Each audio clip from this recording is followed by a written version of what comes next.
outrage in the Sunshine State after PETA released a new ad taunting a Florida shark victim. "Payback is hell" is the quote on this billboard. It shows a severed leg dangling from a shark's mouth. And PETA is still working to find a home, we're told, for this proposed billboard. Meanwhile, the shark attack victim who inspired this just this week is this young man who you see in his hospital bed. 21-year-old CJ Wickersham is recovering in the hospital. He's lucky to be alive. He was bleeding extensively. He got 800 stitches in his leg when a bull shark took a bite out of his thigh. His family says that this ad is offensive and that it is, quote, over the top, and that they wouldn't dignify it by commenting on it any further. Joined now by Ingrid E. Newkirk. She's the president and founder of PETA, which stands for People for Ethical Treatment of Animals. Ingrid, thanks for being with us this morning. Good morning. Good morning, Martha. You can see why this family would be hurt and upset and offended by this billboard when their son is still in the hospital recovering with 800 stitches in his leg. He looks fine. He's all stitched up. But I think it's a chance to give people a little food for thought. If you go in the water armed with a weapon that's going to shoot a spear through an animal's middle, that's not going to be very comfortable for them. He was out to kill animals, and just because they're fish doesn't mean they don't feel pain. So our point is, whether you're eating fish standing at the seafood buffet, or you're setting out to hook them or spear them, maybe it's time to have a second thought and not be surprised when some fish gets you back. But I'm sorry, but you don't feel that that's insensitive? You're like, oh, he's fine. The man almost had his leg bitten off, and granted, I agree with you, he was out there fishing.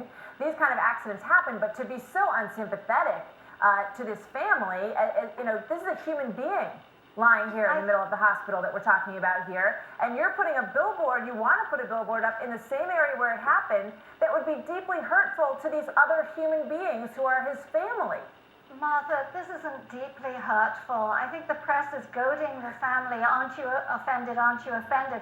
He himself has said he doesn't blame the shark.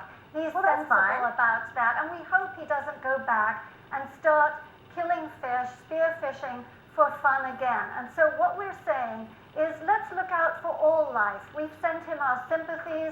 We haven't been mean to him. We wouldn't be. But we've also said there are other living individuals who are in jeopardy here. And maybe it's not such a nice thing to do as to spend your afternoon out hunting them, killing them. Yeah, but that is, you understand that's completely his choice.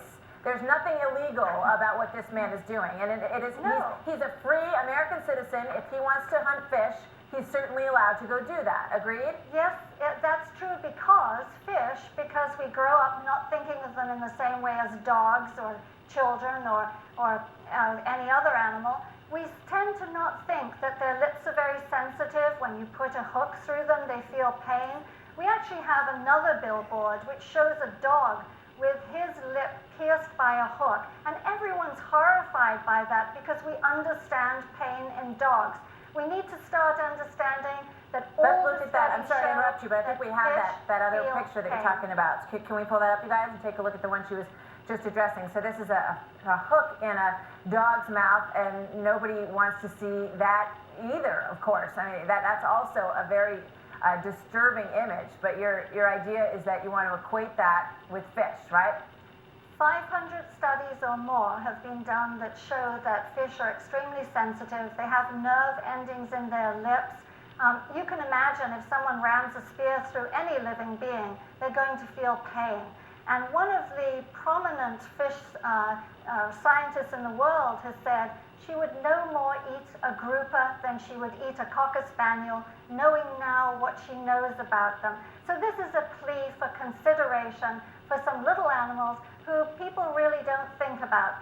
And also asking people... It's not customary to eat cocker spaniels, though. It is customary to eat fish in this country. Exactly, which is why we don't have to talk about cocker spaniels. Right, we would never do this to dogs, and I understand what you're saying, but I think, and everybody, we understand where you're coming from. Obviously, you're the founder of PETA, and this is, this is your cause in life, and I understand that. I think everybody understands that and respects that. But I think that the main issue here is that this billboard is offensive and hurtful to this family. This is not a case where, you know, you want to put it up right in the air. Now, nobody has taken a bite out of this ad. Nobody's using it or buying it or putting it up. Is that correct?